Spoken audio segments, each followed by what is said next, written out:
Mas eu acho que a cada 6 meses a gente tem um problema para falar da diretoria do Flamengo e esse ano ficou muito evidente e eles são pouquíssimos cobrados. A gente vai falar muito do Sampaoli, a gente vai falar muito do Gabigol, do Pedro, do Gerson, mas a gente vai falar muito pouco dessa diretoria que para mim foi um fracasso nessa temporada.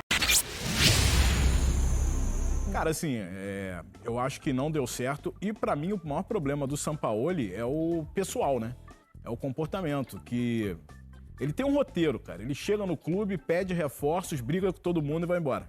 Isso aí já é um roteiro já de todos os clubes que ele passou. Deixar o ambiente ruim também não é novidade. Pois é, e na cartinha não diz, né? Joga só a pressão pro técnico anterior.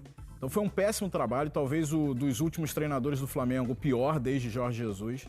Não que ele seja o pior, mas tô falando do trabalho. Teve gente muito pior. Então não que ele seja ruim, seja um péssimo técnico, mas o trabalho foi terrível.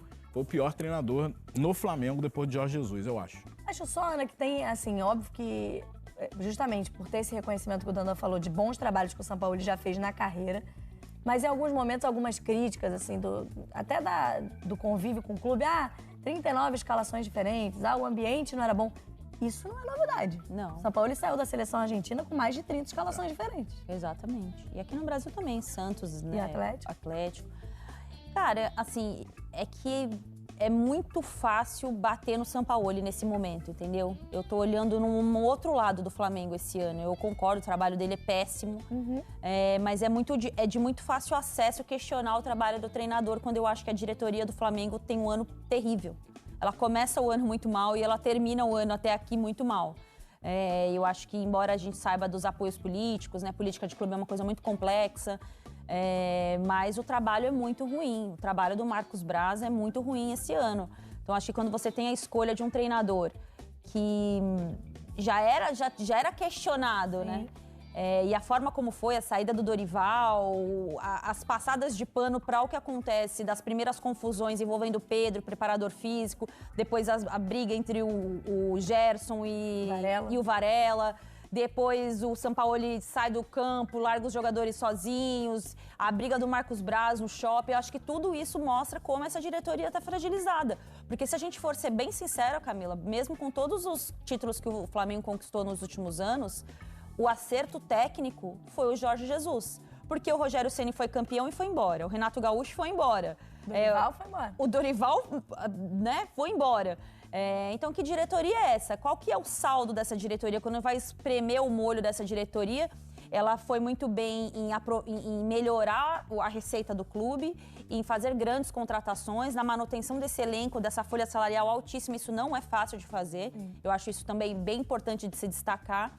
Mas eu acho que a cada 6 meses a gente tem um problema para falar da diretoria do Flamengo e esse ano ficou muito evidente e eles são pouquíssimos cobrados. A gente vai falar muito do Sampaoli, a gente vai falar muito do Gabigol, do Pedro, do Gerson, mas a gente vai falar muito pouco dessa diretoria que para mim foi um fracasso nessa temporada. Na arquibancada a torcida cobrou um pouco também no jogo contra o Bahia no sábado no Maracanã. O Flamengo venceu com o Mário Jorge, por enquanto ele é o treinador, mas negocia com o Tite aí, quer anunciar o novo técnico até a parada FIFA. Pode falar rapidinho? Não, mas é porque a torcida do Flamengo exigiu também um futebol bonito. A torcida do Flamengo, em determinado momento, não queria só título. Queria título e desempenho.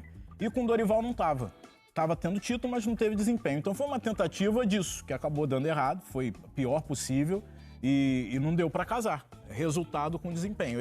Então a torcida tem um pouquinho também nisso, porque fazia pressão nessa direção. Não importa mais só título, queremos o Flamengo jogando igual o Real Madrid.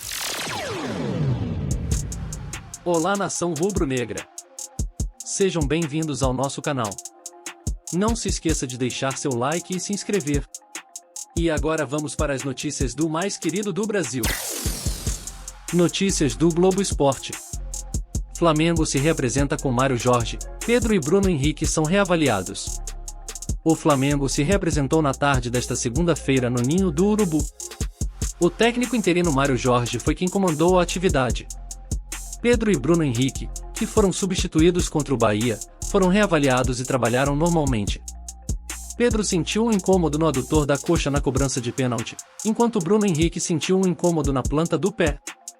A reavaliação desta segunda-feira não constatou nada grave e os atletas seguiram a programação prevista. Arrascaeta ainda segue planejamento de retorno gradual, fez atividade na academia e fisioterapia.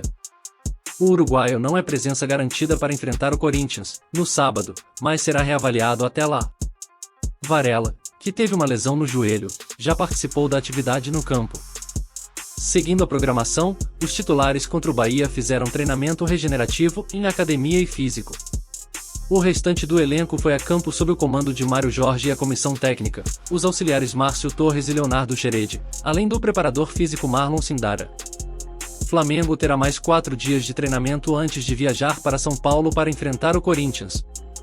O jogo está marcado para sábado, às 21 horas, na Neoquímica Arena. Essas foram as notícias de hoje, nação. Se inscreva, deixe seu like e saudações rubro-negras.